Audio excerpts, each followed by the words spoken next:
Hello, good morning students. आज मैं 1963 की प्रतियोगिता दर्पण का एक पेज जो बहुत ही प्रेरणास्पद है उसका वर्णन आपके समक्ष कर रही हूँ। मैं संक्षेप में बता देती हूँ और आप इसे पढ़ सकते हैं। बहुत ही अच्छा लिखा हुआ है। हमारा जो समाज है, वर्तमान जो समाज है, वो बहुत ही भय युक्त है। ऐसी बातें हम एक दूसरे के प्रति बोलते हैं जो भय उत्पन्न करती हैं। धमकियां देना, ईर्ष्या करना, जलन करना, एक दूसरे को पीछे गिरा कर आगे बढ़ने की जो फितरत इंसान में बस गई है, और किस प्रकार समाज में चारों तरफ भय और आक्रांत वातावरण का जो बोलबाला है वो बहुत ही घातक है। हम किसी के प्रति भी सुरक्षित नहीं महसूस कर रहे। कोई हमारे लिए वो नहीं है जिसे हमारी परवाह हो। किस प्रकार भयमुक्त समाज का निर्माण किया जा सकता है, वो इस पेज में भली भांति लिखा हुआ है कि हमें अपने सुख को विस्तृत कर लेना है। अपना सुख विस्तृत किस प्रकार किया जा सकता है, इस पेज की अंतिम चार पंक्तियां पढ़िए। इसमें लिखा हुआ है कि हम अपने सुख को विस्तृत कर लें और दूसरों को भी सुखी होने दें। अपने सुख को विस्तृत हम तभी कर सकते हैं जब हमारी सोच विस्तृत होगी, जब हमारा हमारा जो नज़रिया है देखने का वो विस्तृत होगा। हमारा चीज़ों का को देखने का जो विचार है वो सकारात्मक होगा। तभी तो हम दूसरों के प्रति भी सकारात्मक रवैया रख सकते हैं। सबसे बड़े दुखों का, परेशानियों का कारण ही यही है कि हम दूसरों के प्रति नकारात्मक अधिक सोचते हैं। सकारात्मक चीज़ों को, सकारात्मक गुणों को ढूंढने का प्रयास ही नहीं करते कि हर इंसान में कुछ ना कुछ गुण अवश्य होते हैं। तो कमियां यदि सामने वाले इंसान में है तो हम में भी तो हैं।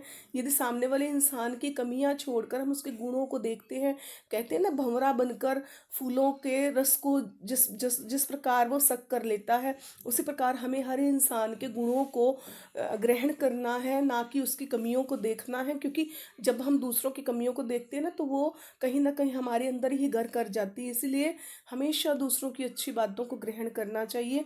तो ये भय मुक्त समाज का निर्माण करेगी। हमें एक दूसरे से प्रतिस्पर्धा अवश्य करनी है, लेकिन किसी को नीचा गिराकर आगे बढ़ने के लिए नहीं। केवल अपने श्रम के आधार पर, अपने परिश्रम के आधार पर हमें आगे बढ़ना है। जितना हमें अर्पण किया है उतना ही हमें प्राप्त भी अवश्य होगा। इस विश्वास के साथ जब हम कोई कार्य करते हैं, स्वस्थ प्रतियोगिता करते हैं, ना कि ऐसी प्रतिस्पर्धा जो हमें दूसरों को पीछे गिराने में या फिर उसको नुकसान पहुंचा देने तक के लिए हमें विवश कर दे, ऐसी प्रतिस्पर्धा हमें दूसरों से नहीं रखनी है। इन्हीं बातों, इन्हीं विचारों, इन्हीं गुणों को लेकर हम आगे बढ़ सकते हैं, एक स्वस्थ समाज का निर्माण कर सकते हैं। क्योंकि आजकल तो देखते हैं चारों तरफ श्री राम में ही देश का जो माहौल बना हुआ है, तो राम के गुणों को आत्मसात करने का ये सबसे बड़ा समय है हमारे लिए। हमने सारे राम के गुणों को छोड़ दिया है और एक दूसरे से जलन, ईर्ष्या, कुंठा, द्वेष, इस सब चीज़ों के चलते ही हम कुंठित हो गए हैं। हमारा जो नज़रिया नकारात्मक हो गया है, हमारी छोटी सोच हो गई है।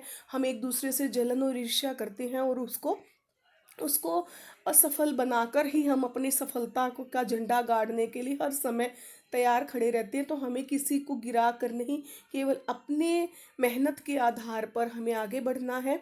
तो इसी सोच को जब हम लेकर समाज में उतरेंगे, जब मैदान में हम धर्म के साथ होंगे, तो ईश्वर का साथ भी हमारे साथ बना रहेगा। तो जब हम धर्म का साथ देते हैं, तब हम कुछ ऐसा गलत कर ही नहीं सकते कि हमें प्रकृति, हमें कुदरत या फिर कभी भी हमारे चीज़ें, ब्रह्मांड हमें सजा दे सके या हमें दंडित कर सके।